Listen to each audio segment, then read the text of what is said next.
Hello, everyone, and welcome to another episode of the Powerful Man Show. I am your host, Doug Holt, with my co-host, Tim, the Powerful Man Matthews. It's funny. I want to go back to that first episode where I kind of jokingly called you Tim, the Powerful Man Matthews. And I think I was switching up your name during those times, calling you different things. And some reason, Tim, the Powerful Man Matthews stuck. Obviously fitting to you, the man himself. As we go here, but I've heard some of the guys call you Tim, the Powerful Man Matthews. I haven't. I'd like to. I haven't. That's it, guys.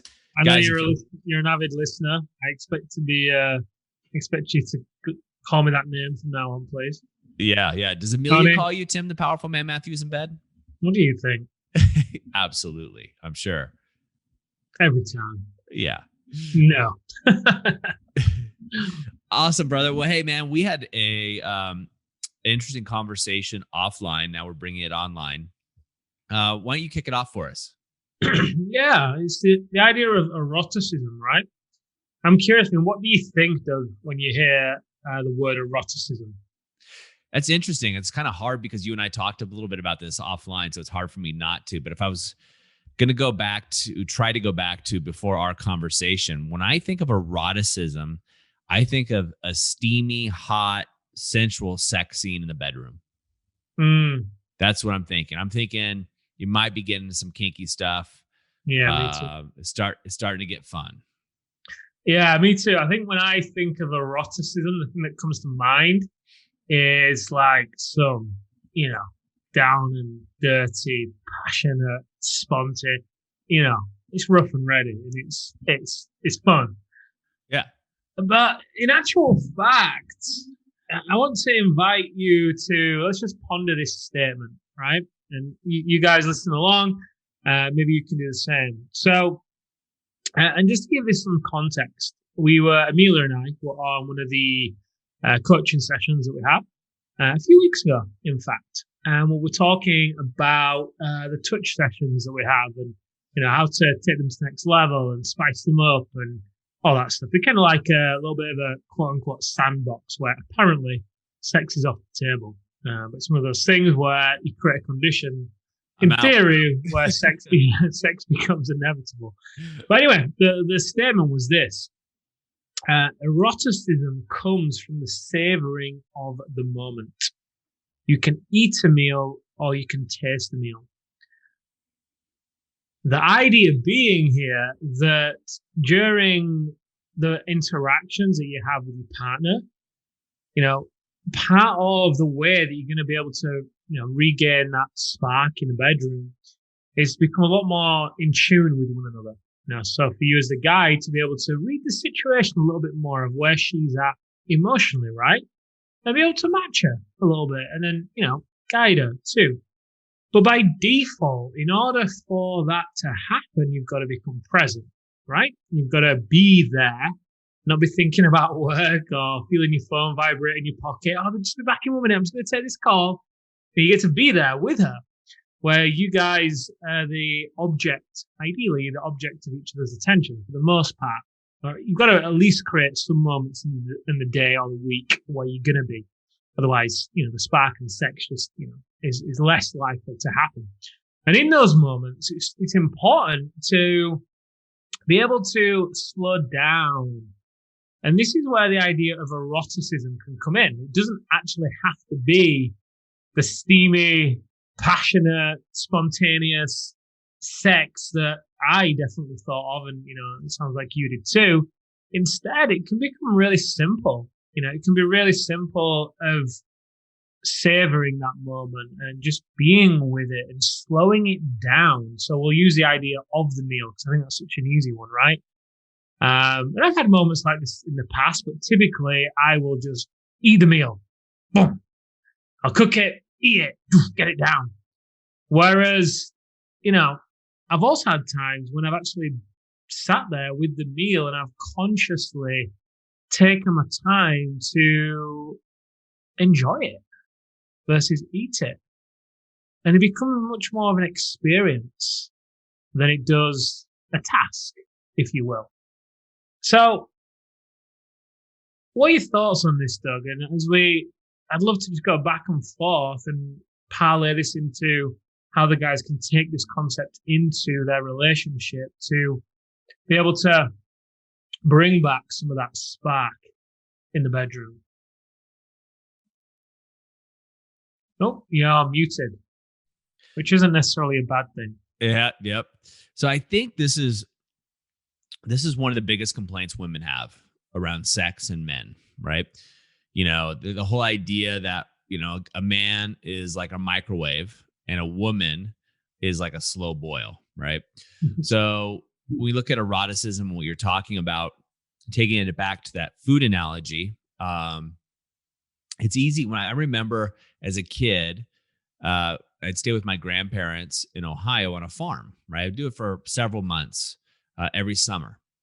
And it was a lot of fun. So during, what I would call lunch, my grandfather would come in, from the farm to eat lunch, and he would eat so fast, man. I mean, my brothers and I would just look in amazement and stare. He would just be chewing so quickly that there was no way. He'd think my grandma, oh, this is so good, good, good. And he'd get up, go sit on the recliner, lay down, and take a nap every time. And my brothers and I, we joke about it to this day. I've never seen somebody eat so fast in my entire life, right? And that reminds me of what we're talking about, right? And a lot of guys joke about being a 2-pump guy, or I just need 2 minutes, man. I'll be back in a minute. And it's kind of a joke, right? When you're younger, you never want to joke about it, but when you get older, it's kind of like, aha, you just joke. It just becomes a joke. But there's truth behind those jokes, right? We talk about the food. You go to a fine dining restaurant. My grandfather didn't eat fast, right? He took his time. We didn't go, well, honestly, we never went to fine dining restaurants, but when we went out to eat on the rare occasion on the farm, he would eat slowly and savor it like you're talking about and talk about it. He, would know where the meat came from, and there'd be conversation around it. And the food became really interesting with him because being a farmer, also knowing where a lot of the food may not come from and things like that are going on, he would share that with the food. And the food became the topic of conversation, became the thing that was there.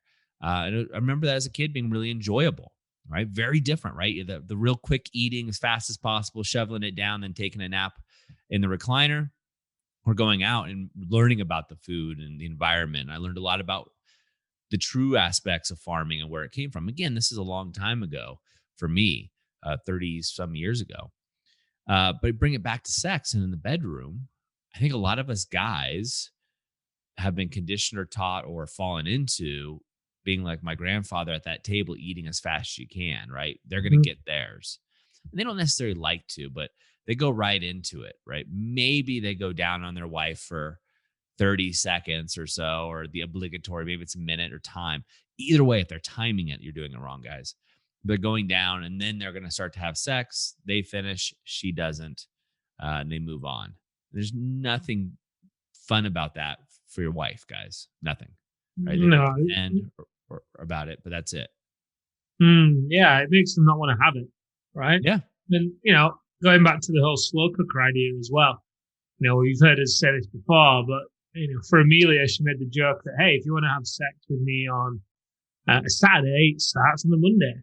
Yep. And it's those little touch points. And if I'm, been like a whirlwind, and I've rushed out of here in the office and rushed downstairs here on the evening, and I've not shifted my energy or my state and been intentional about, okay, I'm going to walk in there and reading where she's at, and understand a little bit more about how I want to behave in that situation.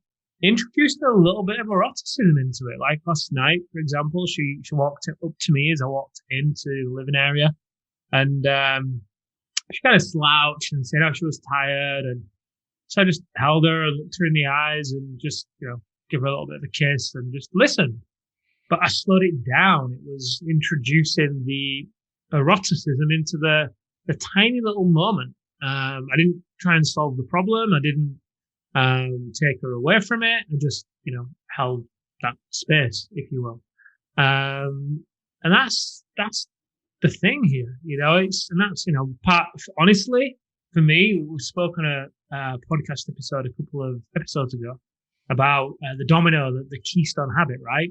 for me, the keystone habit that helps eroticism become a lot easier. Because look, I don't think of this all the time at all. I think of the outcome of eroticism, which is sex.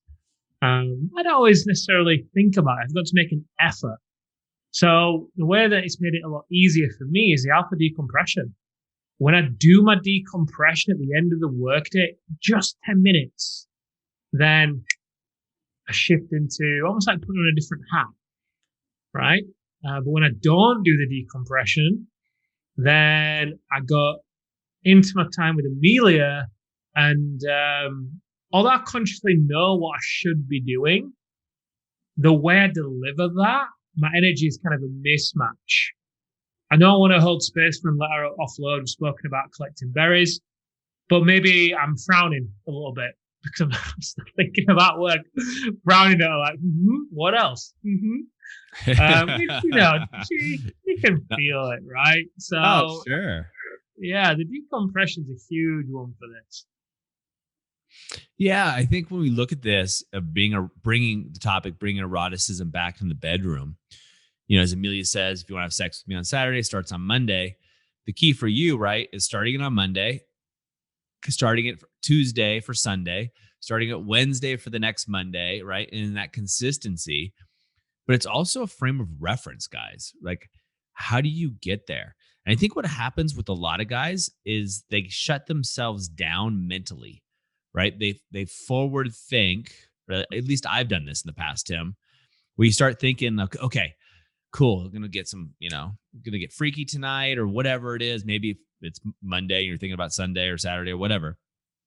Then you start to play out this role in your head, and it becomes almost like a job. Okay, I gotta do this, I gotta do this, I gotta do this, I gotta do this.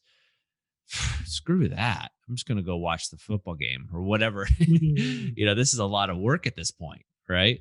And that's the frame of reference of work. I found myself in this situation where, you have this idea that you're going to, be super erotic. Maybe you can do massage. Maybe you can do oming. If you guys don't know what oming is, look it up. It's worthwhile, right? You're going to do all these things in the bedroom that are going to bring eroticism to the bedroom. And then you start to make it a task. You start to make it a work thing. I need to do this. And when I've done that, maybe I'm the only guy in the world that's done this. I start to look at it mentally and I start to get almost exhausted way before it even happens. Like, this sounds like work. I'm friggin' burnt. I don't want to do this. Forget it. And then you don't take action. Mm-hmm. All right. It's got to stay as an experience, right? Going back to your grandfather, him enjoying the meal in the restaurant. That's not a task. That's an experience. Exactly. It's not something. It's something he's not wanting to end, not something he's wanting to check off. That's a big difference. Well, that's exactly what it is. And I think as guys, we get into get shit done mode, right? We call it GSD all the time in the Powerful Man. We get in GSD, right? And then we're like, okay, this is what I need to do to get the outcome I desire. I need to do these list of things. I'm just tired. Rather than go, I'm just going to go enjoy the sensual femininity of my wife's body, right? And whatever happens, happens, right? Let's just enjoy it and have fun in the moment. And then here's a secret, guys, is, my wife obviously coaches other women. So I hear about it from her all the time. If you do not perform well in bed, in other words, you come too quickly.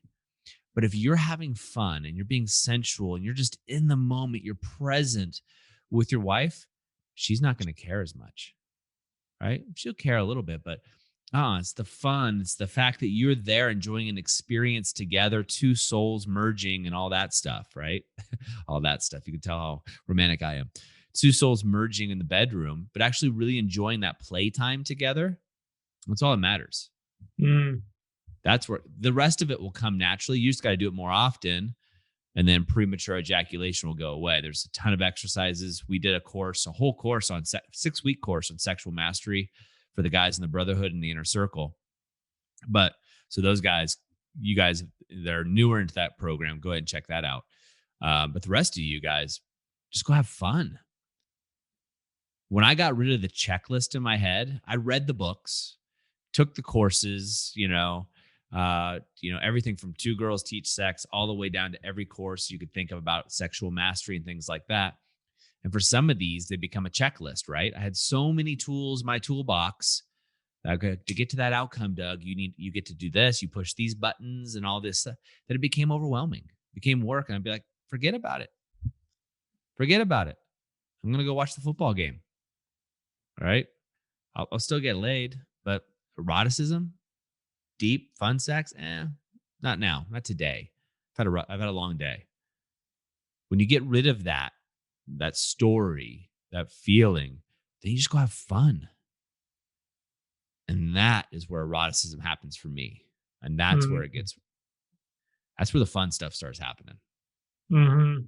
Yeah, for sure. It fills you up. It does. It does. So, gentlemen, we're going to invite you guys to add some eroticism back into your life, into where you are with your wife and your partner. And the first thing to do here, right, is start by having fun. A lot of us guys have forgotten what fun is. Just have fun in the bedroom. Take charge. Have fun and be there and explore her body as a wonderland, so to speak, and get there and go through it and then just enjoy yourself. You don't have to have the rose petals in the beds. You don't have to have the massage oils out or anything else.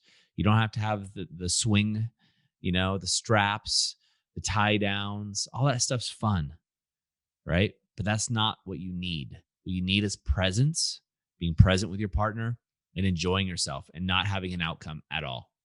No outcome, just go have fun. Yeah, well said. I love it.